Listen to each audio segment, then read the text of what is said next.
So, it's the end of yet another week, and here on this channel, that means one thing and one thing only. Every weekend, I post an episode of this series we do called Your Take Not Mine, where I turn to you, the viewers, to give me your hottest NBA takes of the week based on what's going on at the time, and I then choose my favorite submissions and discuss them in a video. This week, we saw a lot of action on the court, including a game that was probably circled on everyone's calendar following the trade deadline, plus some monster performances by some of the league's best players, and teams as a whole starting to make some late season pushes, so of course we have plenty to discuss. In order to submit your takes, I make a community post on either the day of or the day before the video, similar to the one that you see on your screen now, so if you want a chance to be featured in a future episode, be sure to stay on the lookout for that.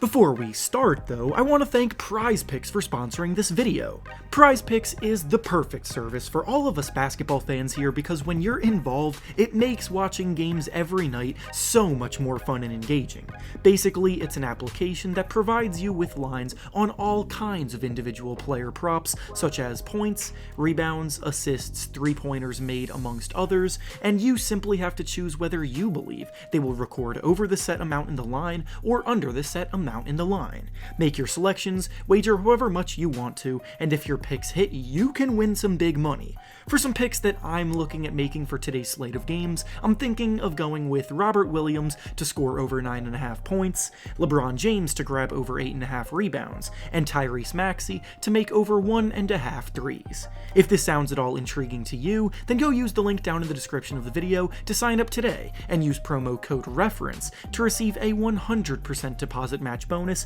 up to $100. Once again, thank you to PrizePicks for sponsoring this video. Now let's get back to the topic at hand. The first take we'll be discussing today comes to us from Anish, and he says that after the loss to the Nets, the 76ers proved that they're an overhyped team with a lot of work to do before the playoffs begin. It goes without saying, but the 76ers have definitely dominated the headlines a lot lately, and especially after the trade deadline when they traded for James Harden by giving up a package centered around Ben Simmons. Since that trade, the Sixers have looked pretty damn good, winning their first 5 games with Harden in the lineup, and with that success came some crazy hype, as was mentioned in this original take. That, however, came to a screeching halt when they matched up with the team that they made that trade with, being the Brooklyn Nets, and they, to put it nicely, got ran off the court. This season has been strange because the Nets came into the year picked by most as favorites to win the East, but have struggled to be fully healthy and as a result are only in 8th place in the standings. Yet in this meeting with the Sixers, they showed the entire world that when they're clicking, it's nearly impossible to beat them. Bringing this discussion back to the Sixers, though, with them being what this actual take was about, yeah, it is pretty tough to deny that they have a lot of work to do before the playoffs start. The Sixers made this trade as a clear win-now move, and in many ways James Harden does bolster the team's prior weaknesses, but that doesn't mean that they're perfect now or anywhere close to it. The East is stronger than it's been in a very long time right now, and while adding Harden bolstered their ability to compete, it by no means made them the clear-cut favorites. The Bucks are still the reigning champions, the Nets proved they're still dominant when they're healthy, the Bulls are another team on the rise, the Celtics are hotter than anyone in the league right now, and the Miami Heat are so well balanced, so for now the Sixers still have a long way to go to prove themselves amongst that group. So yes, in a sense, the hype should cool off a bit until they prove otherwise. The next take we'll be discussing today comes to us from Gibran, and he says that Ben Simmons and Bam Adebayo are pretty similar players, but what differs is the way that they're used. So if Ben were deployed in more of a role like the one that Bam is in on the Heat,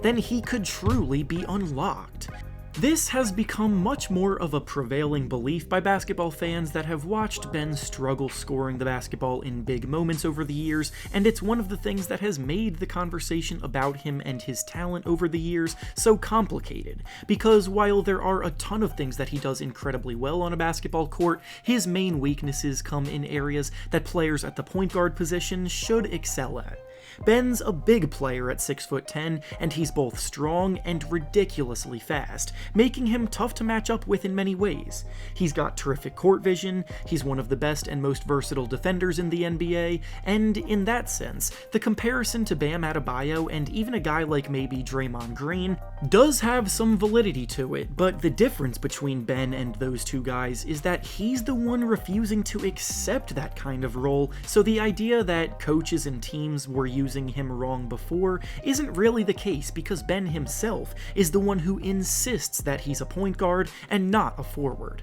Ever since he's been drafted, he's been very vocal about how he sees himself as a point guard, and he wants to be the one initiating things and having the offense run through. This was further hammered home by his discomfort playing alongside Jimmy Butler when Jimmy was in Philadelphia for a season, and one of the biggest reasons why the Sixers did not push harder to bring Butler back after that season was because Ben didn't want to be pushed off the ball, which is what would have happened if Jimmy was with him in the long run. We're now 3 years removed from that season, and Simmons still has the same weaknesses and is now playing with Kevin Durant and Kyrie Irving, who also need the ball a ton to work. More than Jimmy Butler did, honestly. So it's going to be interesting to see if he's finally ready to buy into that kind of role that everyone sees him thriving in or not. Only time will tell. And finally, the last take we'll be discussing today comes to us from Javier, and he says that despite the amount of time he's missed due to injury, Bam Adebayo should be people's choice to win this year's Defensive Player of the Year award. This year's Defensive Player of the Year award race, for the longest time, was Draymond Green's to lose. However, he has missed about half of the season due to injury at this point, so the award is back up for grabs. From what I'm seeing, Rudy Gobert seems to be next in line, about to claim his 4th Defensive Player of the Year award, and I'm sorry, but I just completely disagree with that. We can't keep doing this year after year with Gobert, where he wins the award and then becomes a liability in the postseason. Eventually, we need to put our foot down and stop this never-ending cycle, and this year especially is Gobert's weakest claim to the award anyway, as he's not even anchoring one of the league's top-ranked defenses like he had been doing in previous seasons, with the Jazz not even ranking in the top 10 on defense this year. As this take states, Bam Adebayo may have missed some time this season, but it shouldn't negate him completely from being in the running, because the Miami Heat are a top 5 ranked defense. Bam's versatility as someone who serves both as their rim protector and someone who can comfortably switch out onto the perimeter to guard quicker guards is a big reason why that is, and the Heat are 6 points better on defense when Bam is on the court, versus when he's on the bench, which is pretty impactful. Rudy Gobert won the Defensive Player of the Year award back in 2018, despite missing 26 games that season, and Bam Adebayo this season has only missed 25 games, so it would be hypocritical to hold that against Bam when his impact on their success is so blatantly obvious.